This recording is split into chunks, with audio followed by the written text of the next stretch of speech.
Depuis quelques semaines, je sentais comme s'il y avait un blocage au niveau de ma respiration.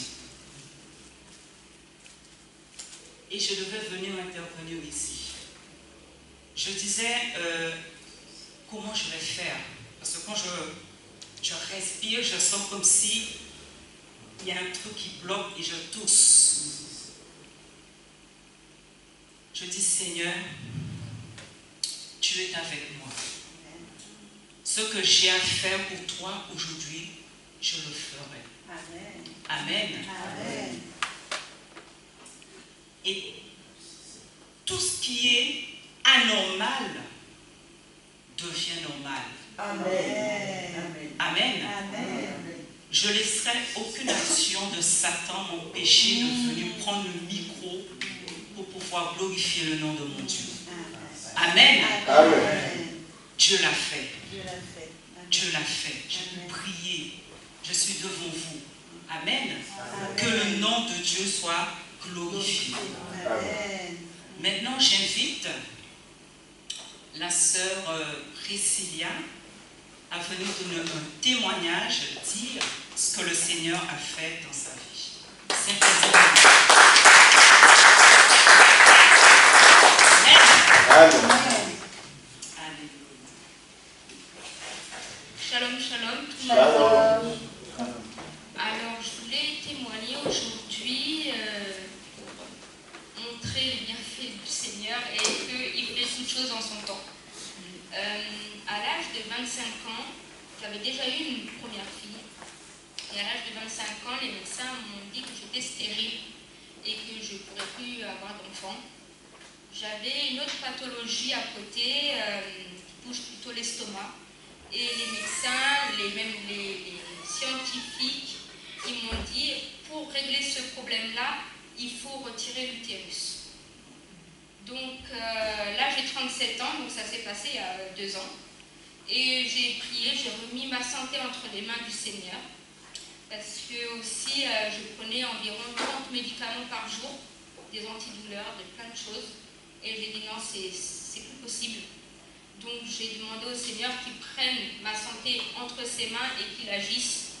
Et il a fait. J'ai arrêté tous les médicaments et j'étais voir un médecin et il m'a dit, madame, c'est juste un fibrome qu'il faut retirer. Et j'ai retiré le fibrome et maintenant je peux enfanter de nouveau.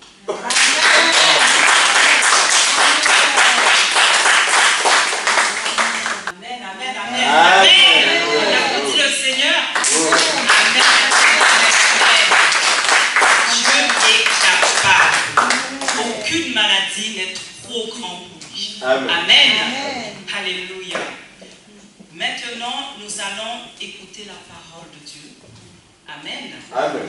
Et nous allons inviter le pasteur Serge Brun à venir nous donner la parole. Amen. Amen.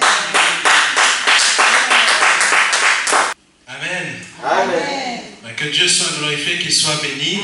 Amen. Amen. Vous savez, parfois il y a des... J'étais en train, quand la chorale, vraiment, là, elle est magnifique. Une inspiration, c'est incroyable. Amen. Amen. J'étais en train de penser tout à l'heure, je me disais, Seigneur, il y a eu tant de personnes qui ont été invitées, mais quasiment aucun n'est là. Amen. Et là, le Saint-Esprit était en train de me dire quelque chose à l'esprit. Et il me disait, mais rappelle-toi du témoignage de Reinhard Bonnke. Qui connaît Reinhard Bonnke? C'est un très grand évangéliste. Amen. Très, très, très grand évangéliste. En Afrique, je crois, il y a une conversion de plus de 70 millions de personnes. 70 millions. Et le Saint-Esprit était en train de me rappeler, mais rappelle-toi de lui. Ne regarde pas la salle aujourd'hui. Amen. Pendant des années, il avait commencé, il avait pris une grande tente. Il s'y attendait à avoir beaucoup de monde, parce qu'il avait invité beaucoup de gens. Amen. 5 personnes sont venues pour, je crois que c'était à peu près une tente pour 500 personnes. 5 personnes étaient venues. Il s'est dit après, bon, c'est pas grave. Il a refait une autre conférence. Ce qui s'est passé, c'est une tempête est arrivée, elle a détruit la tente. Pendant 5 ans à peu près, c'était comme ça. 5 ans. Au lieu qu'il avait reçu une prophétie de la part de quelqu'un qui lui disait, tu vas voir, tu vas être envoyé en Afrique et tu vas faire beaucoup de nouvelles naissances. Le Saint-Esprit va en faire un paquet au travers de toi. Et là, il s'attendait à ce que le Saint-Esprit agisse. Amen. Mais le Saint-Esprit, à son temps, c'est simplement, il nous demande d'agir avec foi. C'est que même si le temps n'est pas encore arrivé, il faut faire. Et tout à l'heure, quand j'étais là, je me disais, c'est pas grave Seigneur, j'ai compris, mais j'ai une joie dans mon cœur, elle est incroyable. Si toutes les personnes ne sont pas là, ne sont pas présentes, ce n'est pas grave. Il y a des gens qui vont être sauvés sur Internet. Amen. Parce que c'est diffusé. C'est diffusé dans beaucoup de pays où nous sommes suivis. Amen. Mais ce n'est pas grave. Parce que le Seigneur finit toujours par agir et par faire ce qu'il a prévu. Et vraiment, le témoignage que vous avez entendu de notre sœur en Christ, elle a voulu témoigner, on laisse ses talents s'exprimer. Amen. Mais ce qu'elle a dit, c'est ce que le Seigneur fait puissamment. Amen. Ça, c'est des choses vraies. Et un jour, quelques temps plus tard, ça s'est fait petit à petit, et Reinhard Bonnke, il n'a rien compris. Ce qui s'est produit, c'était quoi? C'est que les gens ont commencé à venir. Amen. Parce que le Saint-Esprit a agi. Il agissait déjà quand il y avait 5 personnes sur la tente. Je veux dire à quelqu'un, quand tu es dans ta situation, le Saint-Esprit agit déjà, peut-être tu ne le vois pas, mais il agit déjà. Amen. Et quand le Saint-Esprit a commencé à agir quand il y avait 5 personnes, et que lui, il ne voyait pas autant de personnes, mais le Saint-Esprit faisait déjà. Quand il a acheté une autre tente, je crois qu'il avait mis $1500 ou un peu plus pour acheter une grande tente de 1000 personnes. La tente a été arrachée par une tempête soudainement. Mais le Saint-Esprit a agi encore. Il a agi dans quoi? La persévérance. Amen. Il ne faut jamais s'abattre quand quelque chose ne fonctionne pas comme on le veut. Amen. On a des ennemis partout. On a des adversités partout. On a des adversités en tout. Amen. Là, c'était quoi comme adversité? C'était la tempête. Amen. Aujourd'hui, c'est quoi comme adversité? Il y a la kermesse. Amen. Les écoles organisent la kermesse aujourd'hui. Amen. Ça, on ne l'avait même pas prévu. Mais combien de parents ont des enfants qui sont encore à l'école? Amen. La kermesse. Amen. Si ce n'est pas une tempête, ça va être la kermesse. Si ce n'est pas une kermesse, ça va être quoi? Ça va être une grève. Amen. Donc, il ne faut jamais se laisser abattre. C'est très important. Je me souviens j'étais l'assistant pasteur du pasteur Ponsou. Il m'a toujours dit une chose. Dieu se lève quand tu te lèves. Amen. Si tu attends d'avoir quelque chose, si tu attends, par exemple, d'avoir, comme disait une fois Nicolas Sarkozy, quand tu as un projet, si tu attends d'avoir l'argent, tu n'auras jamais l'argent. Amen. C'est vrai. Tu n'auras jamais l'argent. Tu vas attendre que l'argent Tu vas prier, prier, prier, que l'argent arrive. L'argent ne va jamais arriver. Amen. Parce qu'il y a une chose que le Saint-Esprit va nous emmener tout à l'heure, sur un passage. Mais quand tu ne provoques pas les choses ne viendront pas. Le Seigneur lui-même, il a dit, si tu ne frappes pas à la porte, la chose ne se présentera pas. Amen. Je ne sais pas quel est ton projet, mais le Saint-Esprit a mis à mon cœur quelque chose de partager. Je ne sais pas à qui il veut parler. Ça se trouve dans Néhémie chapitre 2, versets 17 à 18. Amen. Ma version diffère un peu de la vôtre, mais ça se trouve dans Néhémie chapitre 2, versets 17 à 18. C'est la période où un des descendants d'Israël voulait reconstruire le mur d'Israël. Amen. Il voulait reconstruire le mur d'Israël. Si tu ne provoques pas, dans le monde on dit provoquer sa chance. Amen. On parle parfois de Jean-Claude Van Damme qui est un peu viré de la tête. Mais la réalité, elle est différente. Pardonnez-moi, la réalité, elle est différente. C'est que cet homme a compris à sa manière le principe de la foi. J'envoie mon truc, ma canne à pêche, et je sais que je vais remonter quoi? La bénédiction. Il a toujours fonctionné que comme ça. Mais il dit ça à sa manière. Un peu bizarrement, on le prenait pour un fou, mais c'est une personne qui vient quand même de l'Europe et qui a réussi. Amen. Peu importe, on connaît tous comment il a vécu sa vie, mais je ne parle pas de sa vie à lui, mais comment il a réussi. Amen. Là, le Seigneur m'a amené sur Néhémie et j'ai prié, j'ai demandé au Seigneur que vraiment tu parles à la personne à qui tu veux donner ça. Néhémie chapitre 2, verset 17 dit ceci. C'est alors seulement que je leur dis, vous voyez vous-même quel est notre malheur. Amen. Vous voyez vous-même quel est notre malheur. Jérusalem est en ruine et ses portes ont été détruites par le feu. Amen. Allez, reconstruisons le rempart de Jérusalem pour que nous ne soyons plus dans cette situation humiliante. Amen. Je continue. Je leur raconterai ensuite comment la main bienveillante de mon Dieu avait agi pour moi avec bonté. Et je leur rapporterai ce que l'empereur m'avait dit. Ils s'écrièrent aussitôt, levons-nous et effectuons les travaux de reconstruction. Ainsi, ils prirent courage pour réaliser cette belle œuvre. Amen. Tu as pu avoir, c'est ça que le Saint-Esprit m'a mis à dire à quelqu'un, tu as pu avoir un projet, mais il a été abandonné. Amen. Tu as pu avoir un désir à une certaine époque, mais il a été abandonné. Amen. Je ne sais pas à qui le Seigneur est en train de parler. Tu as pu avoir ce désir, ce projet, mais il a été abandonné. Mais le Seigneur te dit aujourd'hui, reprends-le. Va reconstruire le mur. Amen. Va reconstruire le mur. Va reconstruire le mur. Néhémie était, en fait, il était en déportation. Normalement, il ne pouvait pas repartir comme cela. Il était un prisonnier. Amen. Il était un prisonnier. Il n'avait pas à repartir comme ça. Mais l'empereur lui a donné l'autorisation. Repart reconstruire le mur d'Israël. Amen. Vous savez, ce n'est pas le nombre de personnes qui comptent dans une conférence, c'est ce que le Saint-Esprit veut faire. Amen. Dans la vie des gens. Amen. Amen.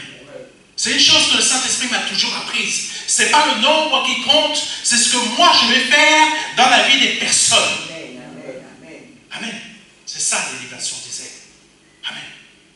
Donc il a dit à Néhémie, va reconstruire ton mur. Reconstruis ton mur. Et quand Néhémie est parti plutôt reconstruire le mur, la main bienveillante de l'Éternel était avec lui. Donc, je ne sais pas qui tu es. repars reprendre ton projet là où tu l'as laissé, parce que quand l'Éternel va être avec toi pour reconstruire le mur, il va t'envoyer les gens. Amen. Amen. Les gens ont commencé à revenir avec lui. Les gens ont commencé à l'accompagner. Pourquoi? Pour reconstruire le mur. Donc l'Éternel te dit, reconstruis le mur. Amen. Amen. Reconstruis le mur. C'est très important. Amen. Je ne sais pas quel ton mur là, c'est la représentation d'un projet que tu as laissé tomber. Peu importe le projet, reprends. Amen. Donc Renard Bank ne s'est jamais laissé abattre. Amen. Jamais se laisser abattre. Je connais, comme je l'ai dit, j'étais l'assistant pasteur du pasteur Jean-Claude Pounsou à une certaine époque, mais maintenant il est parti auprès de notre Seigneur Jésus-Christ. Et il m'a toujours dit, Serge, la vision est plus grande que nous. La vision est plus grande que nous. Amen. Je vous dis une chose. Quand j'étais plus jeune, ça c'est mon témoignage, quand j'étais plus jeune, je ne savais pas m'exprimer. Amen. Je ne savais pas du tout m'exprimer. Qu'est-ce que je me suis fait engueuler? Quand je lisais, je bégayais. Amen. Je bégayais, je lisais, je n'arrivais même pas à aligner des phrases. Amen. Pour expliquer, pour savoir, dire, je crois que c'est quoi qui est à côté là? C'est l'idole. Amen. Pour te dire où se trouve l'idole, je ne savais même pas te le dire. Je me faisais engueuler dans la voiture. Mais d'une manière, d'une force. C'était incroyable. Amen. Mais de quelqu'un qui ne savait pas s'exprimer, Dieu a réussi à l'utiliser. Comment le Seigneur a fait? Si je vous dis que ma formation scolaire, elle est incroyablement basse. Vous pensez que j'ai pu avoir un bac plus 5, un bac plus 6 ou je ne sais pas quoi. Mais je n'ai qu'un CAP. Amen. Un petit CAP. Un petit CAP. Dieu a fait de moi quelque chose d'incroyable. Quand j'étais en train de passer mon diplôme pour être inspecteur d'hygiène. Amen. J'étais là, on nous apprenait à faire une tarte au citron. Amen. Pas brisée. J'étais le dernier. Je vais vous dire quelque chose. Quand on te dit que tu es le dernier, Dieu aime les Gédéons. Je crois il faut que l'on comprenne quelque chose. Dieu aime les Gédéons. Les personnes qui sont mises de côté par leur famille. Tu es petit, tu ne vaux rien. Mais Gédéon, c'est pas lui qui a réussi à délivrer Israël. Amen. Même Dieu même a été patient envers Gédéon. Il n'a fait que demander des choses à Dieu et Dieu a réalisé. Parce qu'il aime les Gédéons. Donc, n'arrête pas d'abuser de demandes envers Dieu. Parce que Dieu, il aime les Gédéons. Parce qu'il sait qu'avec les Gédéons, il va réussir à faire quelque chose. Mais avec quelqu'un qui a un bac plus 40, c'est difficile. Il peut y arriver. Amen. Mais c'est difficile. Parce qu'un Gédéon, il n'est pas grand-chose. On l'a déjà méprisé. Les parents ont fait le travail à la place de Dieu. Amen. Dieu va faire aussi un travail. Mais les parents, les amis, ils ont cassé déjà l'enfant. Amen. Donc moi, on me disait, Serge, tu vas être éboueur parce que tu ne fais rien à l'école. Mais j'y arrivais pas. Ma tête était bloquée. Amen. Ma tête était bloquée. Je n'arrivais pas à aligner les phrases. Je n'arrivais pas à m'exprimer. Alors, quand le temps est arrivé pour que je fasse cette fameuse tarte au citron, il y avait un jury. C'était pour valider mon CAP. Sinon, mon CAP était annulé si je ne réussissais pas. Amen. Donc, quand il y avait le jury qui était là, j'étais là en train de préparer ma tarte au citron. Mais il fallait faire la pâte brisée. Je peux vous assurer, Dieu est vivant, ma pâte portait le nom véritablement de brisée. ma pâte avait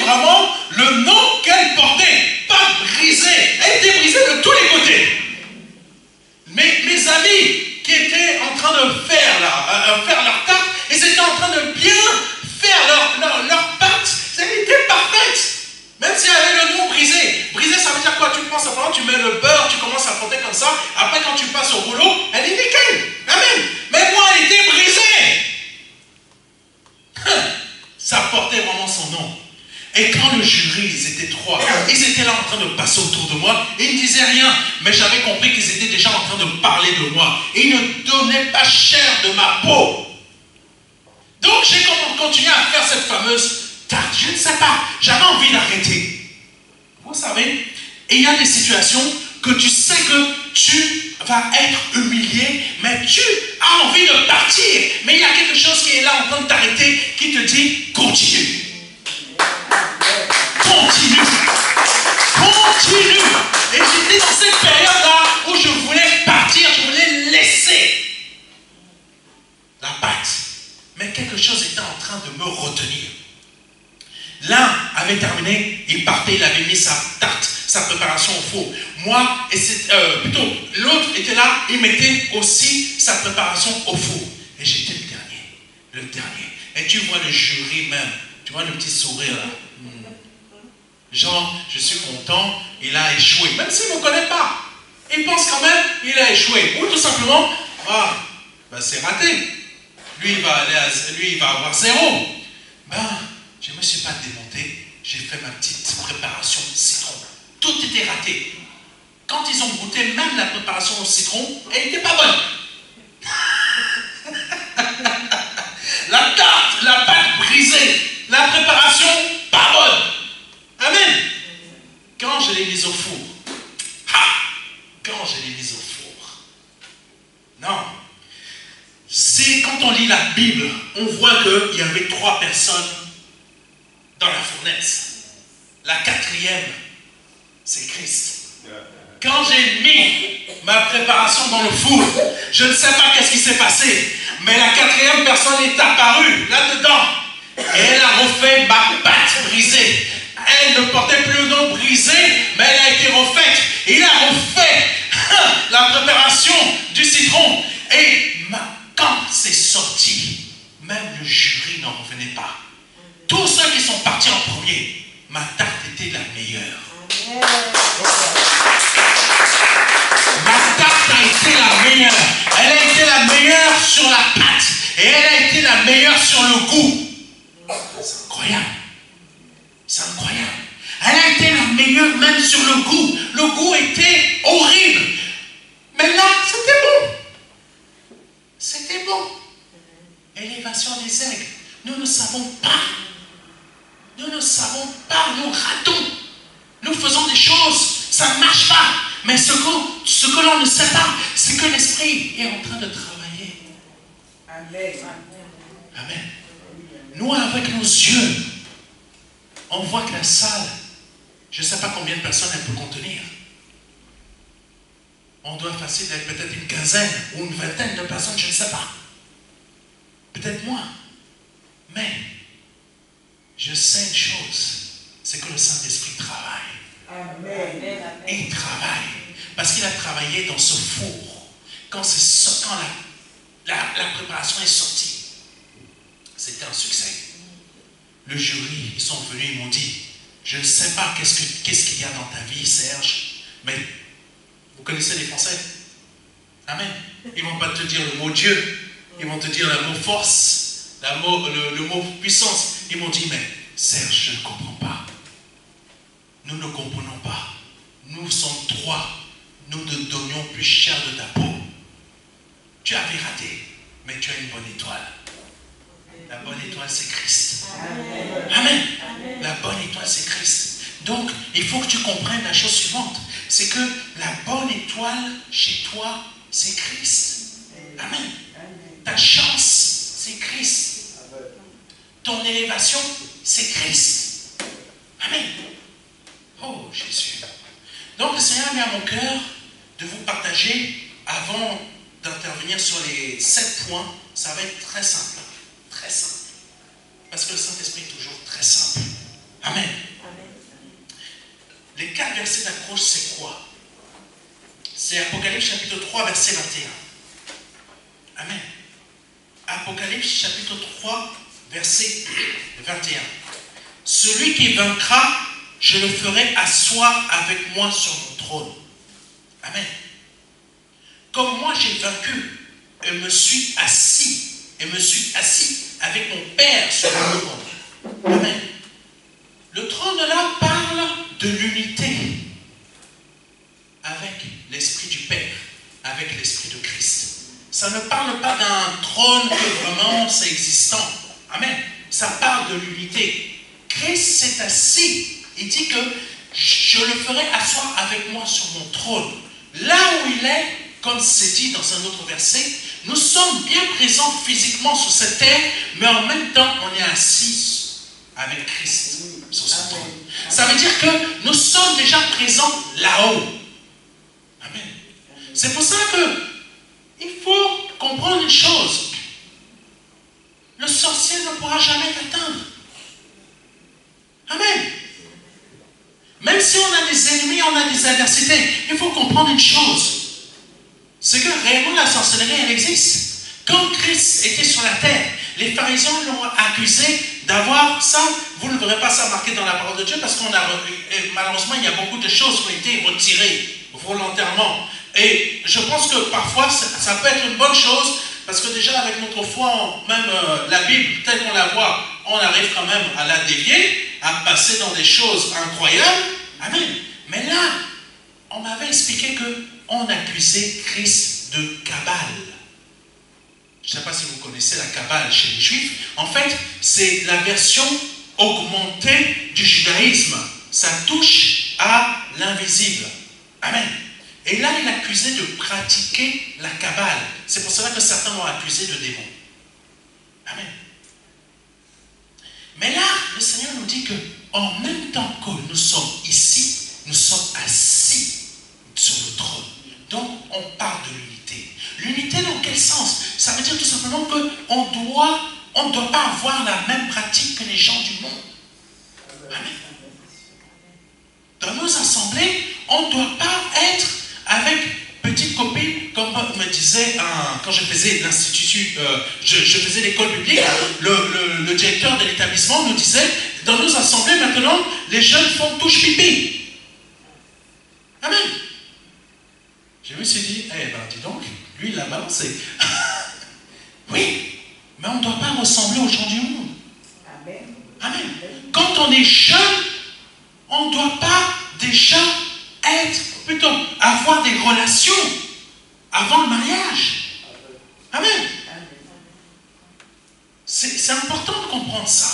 Si on veut un mariage béni, il faut suivre les règles. Dieu est un Dieu de principe. Amen. Dieu est un Dieu de principe. Quand on fait mal, on rate. Amen. Et là, dans l'unité, si nous sommes assis avec Christ sur son trône, ça veut dire tout simplement que nous sommes dans la même nature de pensée. Nous ne sommes pas dans une nature différente. On ne pratique pas les choses comme nous, on l'entend, mais on pratique comme Christ l'entend. Luc chapitre 14, verset 28, dit ceci. Donc Luc chapitre 14, verset 28. Car lequel de vous, s'il veut bâtir une tour, ne s'assied d'abord pour calculer la dépense et voir s'il a de quoi la terminer. Amen. Un autre verset qui lui est attaché, Proverbe chapitre 14, verset 24. Amen. La richesse est une couronne pour les sages. La folie des insensés est toujours de la folie. Amen. Ça veut dire que si tu es bête, tu vas demeurer bête. Amen. Si tu te donnes à Christ, tu vas passer d'insensé à sensé. Amen. Parce que le Seigneur fait les transformations. Mais là, pourquoi le Seigneur m'a donné Luc chapitre 14 et verset 28? Parce que tout simplement, nous devons faire preuve d'intelligence. Nous devons faire preuve de sagesse. Amen. Parce que l'élévation n'intervient pas si nous n'avons pas l'intelligence ni la sagesse. Amen. C'est très important. En Christ, on doit avoir la sagesse, le discernement. Le discernement des esprits. Amen. Discernement des esprits, c'est très important. C'est très, très, très important. Quand j'étais jeune, j'étais dans une assemblée où tout simplement, il y avait divers parlers en langue. Il y avait un parler en langue qui venait des démons. C'était, j'étais à l'époque à Porte Dorée. Et à Porte Dorée, ils avaient vraiment ils étaient très sensibles à l'Esprit Saint. Très, très, très sensibles. Alors, l'évangéliste Archange, alors lui, c'était le top niveau. Très, très, très sensible. Je n'ai jamais vu un homme pareil. Au Cameroun, lui, c'est l'homme de Dieu qui m'a, comment dire ça, par qui j'ai été né de nouveau et en même temps reçu la paix. Amen. Cet homme de Dieu était incroyable. Petit, mais d'une puissance. Il rayonnait. Savez-vous que cet homme était très riche? Il était très, très, très riche. Mais il a abandonné sa richesse pour épouser Christ. Ce monsieur avait l'équivalent de 3 millions d'euros en diamants. Vous avez déjà vu un riche abandonner sa richesse pour Dieu? Plus de 3 millions d'euros, mais en diamants. Le jour qu'il a entendu, je crois, David Wilkerson venir en France, commencer à prêcher, sa vie a changé. Sa vie a totalement changé. Du jour au lendemain, il a tout abandonné. Peu de personnes le savent, il ne savait ni lire, ni écrire. Ni lire, ni écrire. Mais malgré ça, il a fait un livre. C'est incroyable, hein? Élévation des aigles. Malgré ça, il a fait un livre. Dieu lui a donné une écrire. Amen. Je crois que c'est ça le terme. Il a quand même écrit un livre. Même s'il ne savait ni lire, ni écrire, Dieu lui a apporté l'aide. Amen. Cet homme, le Saint-Esprit a fait des miracles incroyables au travers de lui. Je ne connais pas énormément de pasteurs ici en France qui sont allés prêcher la parole de Dieu à l'Assemblée nationale. Il l'a fait. Le Saint-Esprit lui a ouvert les portes. Il ne savait ni lire, ni écrire. Élévation des aigles. On peut être bas, on peut être méprisé, mais le Saint-Esprit finit toujours par nous élever. Il faut le comprendre. Le Saint-Esprit finit toujours par nous élever. Amen. Peu importe, tu as été critiqué. Moi, on m'a dit que j'allais être un éboueur. Si vous savez qu'aujourd'hui, le Saint-Esprit m'a mis dans un poste où c'est moi qui conseille les chercheurs pour leur mise en forme de posters dans lesquels ils doivent faire des conférences. CAP. Quelqu'un qui n'a qu'un CAP, il conseille les chercheurs sur la mise en page de leur poster. Je n'y comprends que dalle. Amen. Voilà ce que Dieu fait. Élévation des aigles. Amen. Ce n'est pas la notoriété qui compte d'un homme de Dieu. C'est ce que le Saint-Esprit a mis comme onction. Amen. Amen. Ne vous regardez jamais à votre niveau. L'onction est là. Les talents sont là. Amen. Mais ne les cachez jamais. Amen. Ne les mets jamais sous terre parce que tout simplement, tu n'es pas connu. Ou tout simplement, tu es le plus petit de la famille. Ou tout simplement, on veut te faire croire que tu ne vaux pas grand-chose. Amen. Si je vous disais comment Dieu a fait que j'ai cet emploi, je vous le dirais, mais hors caméra, parce que c'est totalement incroyable. C'est totalement incroyable. Quand Dieu veut faire des choses, il change tout. Amen. Il change tout. Je me souviens du pasteur Paul Sou. Il vivait en Irlande à l'époque. Mais il ne pouvait pas rester indéfiniment en Irlande. Parce que tout simplement, il n'avait que, comment on appelle ça, papier de séjour, titre de séjour. Un jour, il allait être expulsé. Amen. Et là-bas en Irlande, Ce serait bien que la France le fasse ici, et surtout pour nos églises chrétiennes évangéliques. Ah, je crois que je vais me faire des ennemis. Quand tu te maries là-bas, pour divorcer, ça met 10 ans. Ça met 10 ans. Ça met 10 ans. Donc tu as intérêt à bien réfléchir. Quand le pasteur il te dit, fais attention, ne te mets pas avec lui.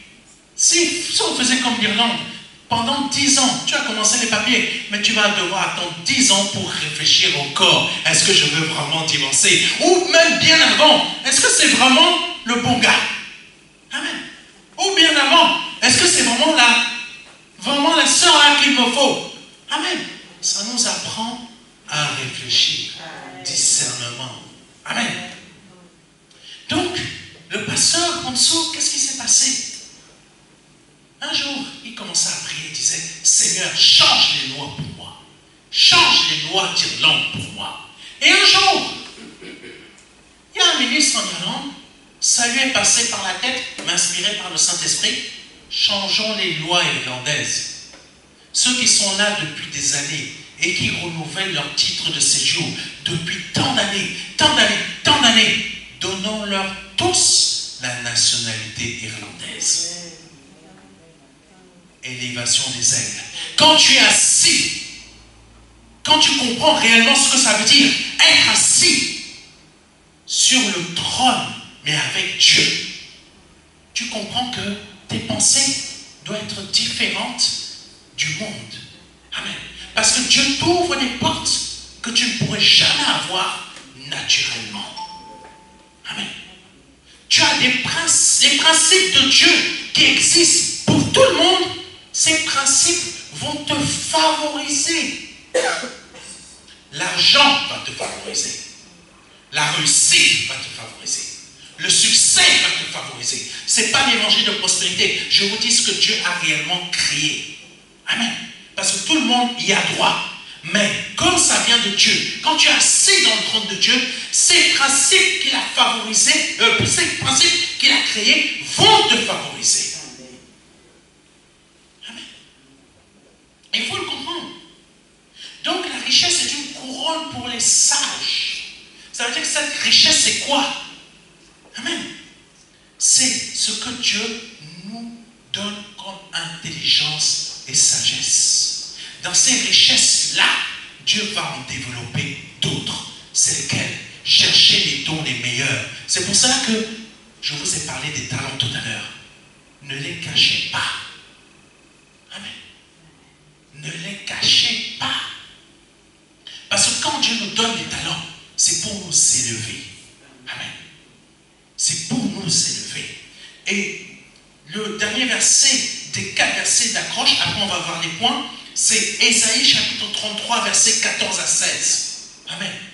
Ésaïe 33, versets 14 à 16, qui dit ceci: les pécheurs dans Sion ont été terrifiés. Ceux qui ne respectent pas Dieu se sont mis à trembler. Il s'écrit: qui de nous peut rester en présence de ce feu qui consume? Qui pourra séjourner auprès de brasier éternel? Celui qui se conduit selon ce qui est juste et qui parle toujours selon ce qui est droit. Amen. Malheureusement, on ne voit plus cette droiture forcément dans toutes nos assemblées. Amen.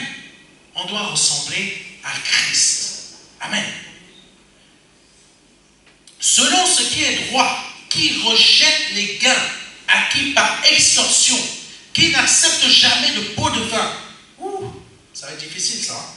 Qui ferme ses oreilles aux propos criminels, qui se bouche les yeux pour ne pas voir le mal. Cet homme-là habitera dans les lieux élevés. Des rochers fortifiés lui serviront d'abri. Son pain lui sera assuré et l'eau ne lui manquera pas. Amen. Le verset qui est important ici, c'est la partie qui concerne ce dont je vais vous lire. Qui de nous peut rester en présence de ce feu qui consume? Qui pourra séjourner auprès de brasier éternel? Amen. Dieu est un brasier éternel. Amen. Un brasier qui ne s'éteint jamais. Qui ne peut pas descendre en intensité.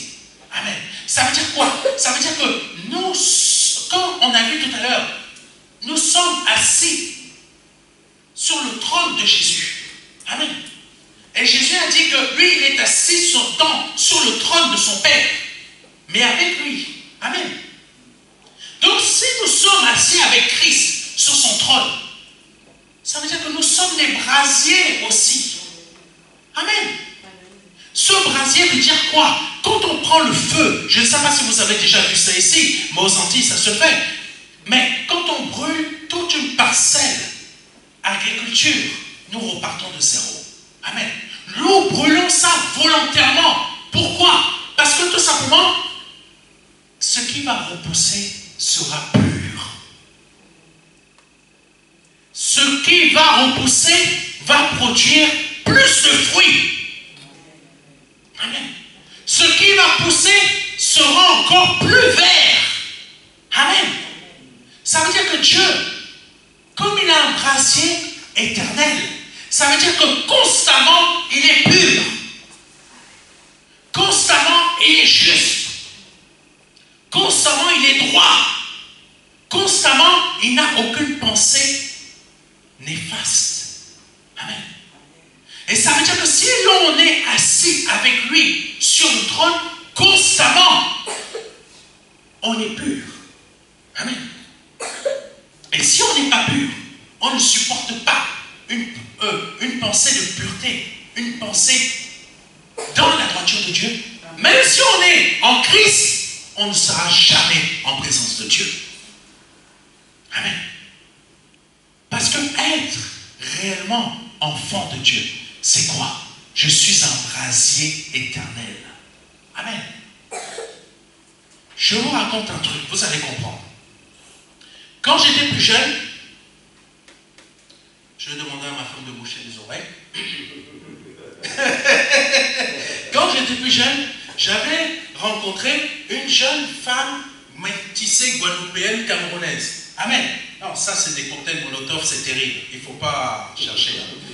Antillaise, camerounaise, là ça pète. Amen. Et là, c'est une blague. Hein?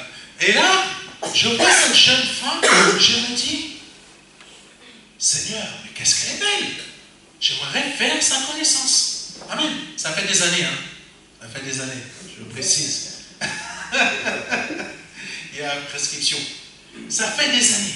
Et là, je me dis, mais qu'est-ce qu'elle est belle. Je veux faire sa connaissance. Je vais la voir. Je parle avec elle, mais comme tout homme, on ne sait pas parler. Amen. Je la vois, je lui dis, est-ce que ça t'intéresserait de sortir avec moi? Je ne te demande même pas bonjour, comment tu vas, comment tu t'appelles, quel âge as-tu, qu'est-ce que tu fais dans la vie, comment tu vas. Non, direct, est-ce que tu veux? Si je vous disais comment j'ai fait avec mon épouse, c'est encore pire. Donc là, je lui pose la question, est-ce que, voilà, mais elle m'a refroidi sec. Sec. C'est pas son nom qui m'a refroidi. Mais non. Ça, au bout d'un moment, on apprend à prendre des râteaux. Hein. Amen. Même à l'église. Je vais vous en raconter une bonne. Et ça ne me concerne pas, mais un autre frère. Et je me suis pris un râteau. J'étais là en train de me dire, elle est chrétienne. Quand je vous parle du brasier, hein, elle est chrétienne. Donc forcément, elle est juste. Elle est droite. Quand elle m'annonce que je viens de sortir de 4 ans de couple, je regarde sa main, je ne vois pas de bague. Je me dis, elle me parle de quoi? C'est quoi? Église de jeunes. Hein? Les jeunes, faites attention dans les églises de jeunes. Ne faites pas des bêtises. Hein? C'est là où il faut commencer à apprendre à suivre Dieu. C'est très important. Et c'était l'église de jeunes. J'étais là. Et je me dis, hey, c'est quoi cette histoire? Je commence à chercher. Est-ce que j'ai essayé de draguer une fille qui est déjà mariée? Je cherche l'alliance partout. Je n'en trouve pas. Et c'est là qu'elle me dit, j'étais en vue commune avec quelqu'un. J'ai compris que c'était le concubinage. J'ai fait, mon Dieu, celle que j'étais en train d'idéaliser, je me disais qu'elle va être au TikTok. Elle est chrétienne, elle est née nouveau. Magnifique. Non. ans de péché. Elle venait se séparer et elle n'arrivait pas à sortir cet homme de sa tête. Et là, je me suis dit, j'ai pris une claque. J'aurais préféré me prendre un nom que de me dire, je vis dans le péché depuis 4 ans. Et j'ai dit non. Belle physiquement, mais à l'intérieur, c'est pas ça. Quand on a un brasier, on ne peut pas être comme ça. Amen. Quand nous sommes, si Dieu, nous sommes en unité, ça c'est ce genre de choses que l'on n'apprécie plus ici en France.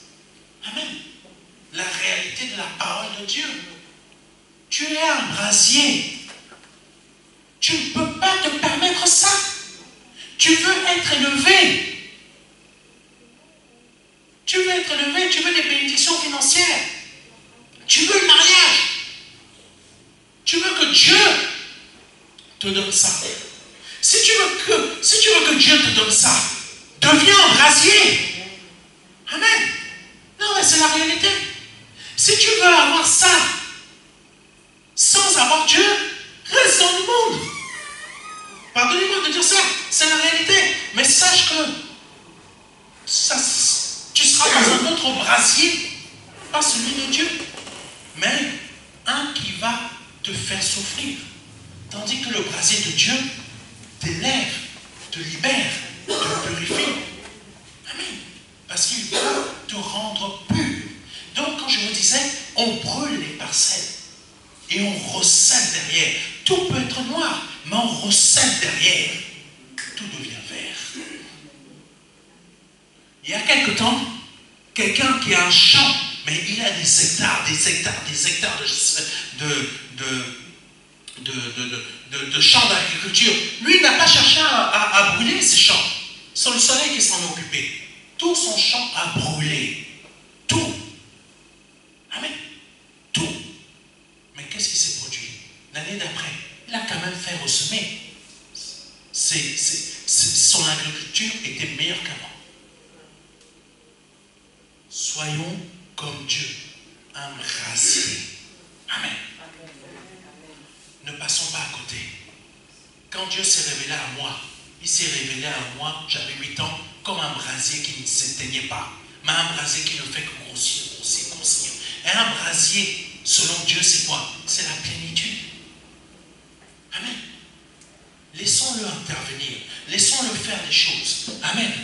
Merci Seigneur. Je vais aller un peu plus vite. Donc le point 1 le point 1 a pour titre le principe de la repentance. Parce que la repentance, c'est exactement ça. On repart de zéro. Amen. Dans la repentance, il y a énormément de bénédictions, énormément de choses qui nous attendent. Amen. Je lis ça rapidement parce que le temps passe. Le 1 Roi, chapitre 2, versets 36 à 46. Amen. Le roi convoqua Chiméi, pardonnez-moi, et lui dit, construis-toi une maison à Jérusalem. Tu y habiteras et tu ne la quitteras pas pour aller de côté et d'autre.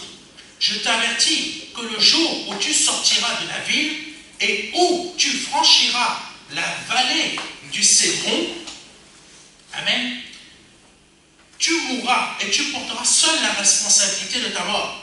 Chiméi répondit au roi, c'est bien. Oh, moi, je vais dire c'est bien. Je sais que j'ai une épée de Damoclès qui est là au-dessus de ma tête.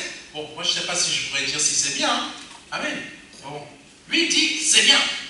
Ton serviteur se conformera à l'ordre de mon seigneur le roi. Chiméi demeura longtemps à Jérusalem. Mais 3 ans plus tard, 2 de ses esclaves s'enfuirent de chez lui, chez Akish, fils de Maaka, roi de Gath. On lui rapporta que ses esclaves étaient à Gath. Alors, Chiméi se prépara à partir, sella son âne et s'en alla à Gath, chez Akish, pour y rechercher ses esclaves.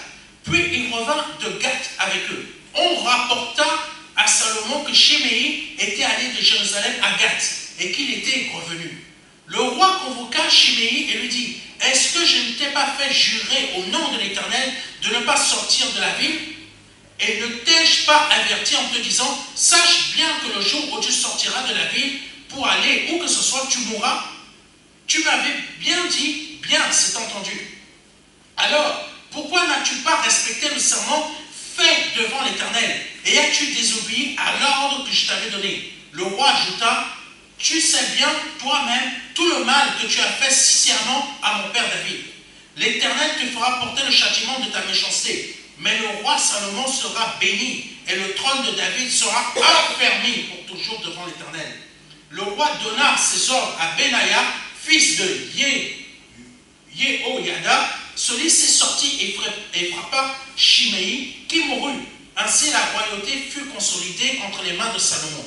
Amen. Pardonnez-moi pour cette lecture qui était un peu longue. C'était pour vous expliquer rapidement ce que le Saint-Esprit veut nous faire comprendre. Amen. Shimei, en fait, Shimei avait fait du mal à David, au roi David. Il avait tué des gens qu'il ne fallait pas. Amen. Des personnes liées au roi David. Et c'était des personnes qui étaient des personnes juives. Il ne fallait pas les toucher. Je vous fais ça simple. Hein. Mais Shimei s'est senti, bon, je fais ce que je veux. Amen. Tu m'as volé un pot de confiture, je vais te tuer. Shimei, c'était ça. Amen. Donc, qu'est-ce que cela a à voir avec le principe de la repentance? Quand Dieu te renouvelle, te fait grâce, te pardonne tes péchés, ne retourne pas. Amen. Shimei, il faut savoir, Dieu, quand il a donné la sagesse à Salomon, on va le voir plus tard, mais quand Dieu a donné la sagesse à Salomon, son père lui avait dit, j'ai promis à Shimei que je ne le toucherai pas. Amen. Durant toute ma vie, David était dangereux. Il ne faut pas croire, hein? C'était vraiment dangereux. Donc, j'ai tenu toute ma promesse. Mais maintenant que je vais mourir, ma promesse ne tient plus. Donc, fais quelque chose pour que Shimei meure. David était incroyable, hein? Amen. Très incroyable. Il lui a tenu sa promesse. Mais durant toute sa vie, il ne l'a pas tué. Et là où nous voyons le pardon, la repentance, c'est que Salomon a exercé la repentance envers Shimei. Tu as fait tout ce mal à mon père, mais je te donne l'occasion de vivre en paix. Amen. Nous avons fait tout ce mal, mais Dieu nous a donné l'occasion de vivre en paix. Shimei a eu toute cette occasion, mais ne sort pas du cadre de Jérusalem. Amen. Dieu nous a fait grâce, mais ne sortons pas du cadre de cette grâce, de cette repentance. Parce que quand tu vas ressentir, si un jour tu ressors, sache que je ne pourrai pas te protéger de la mort. Amen. Le Seigneur l'a dit, mais de manière spirituelle. Quand tu as été délivré de tes démons, si tu retournes à ton vomi, ces démons-là vont aller chercher des potes, des jumbo jets, parce qu'il voudra retourner chez toi. Amen. Quand il va réussir à trouver une porte, il va revenir, mais en force. Amen. Quand tu es né de nouveau, ne retourne pas en arrière. Parce que Shimei a eu l'occasion d'expérimenter la repentance, de vivre tranquillement, même s'il a tué des gens qu'il ne fallait pas, mais de vivre en paix. Mais il a fait une erreur. 3 ans plus tard, il pensait que Salomon n'allait rien lui dire. Ça fait tant d'années que je vis en Christ. Le Seigneur va me permettre, va me laisser faire mon petit, aller un peu à gauche comme ça. Ah, qu'est-ce qu'elle est jolie, qu'est-ce qu'elle est belle. Ouh, mignonne. Et là, tu tombes dedans. Amen. Et là, tu te dis, ah, Seigneur, oh, le Seigneur va me pardonner. C'est rien. Le Seigneur va me pardonner. Mais non, le Seigneur n'a rien à voir dedans. Il t'a déjà pardonné. Mais toi, tu as sali son pardon. Amen. Tu as sali. Tu as manqué de respect. Amen. Qu'est-ce que tu es sorti de Jérusalem, que tu es sorti du cadre de la repentance, la mort. Amen. Dieu a un autre principe, c'est que si tu te repens à nouveau, il te repardonne. Amen. Mais le sang a déjà coulé une fois, il n'a pas coulé deux fois. Amen. Chiméi, il aurait pu éviter la mort. Amen. Il aurait pu l'éviter. Il aurait pu aller voir le roi directement. Mon roi, j'ai des esclaves qui sont partis. Envoie des soldats les chercher. Le roi aurait accordé, parce que Chiméi n'est pas sorti du cadre. Amen. Seigneur, j'ai été tenté, mais donne-moi la force de résister. Parce que je ne veux pas sortir du cadre. Amen. La repentance, il ne faut pas qu'on rigole avec.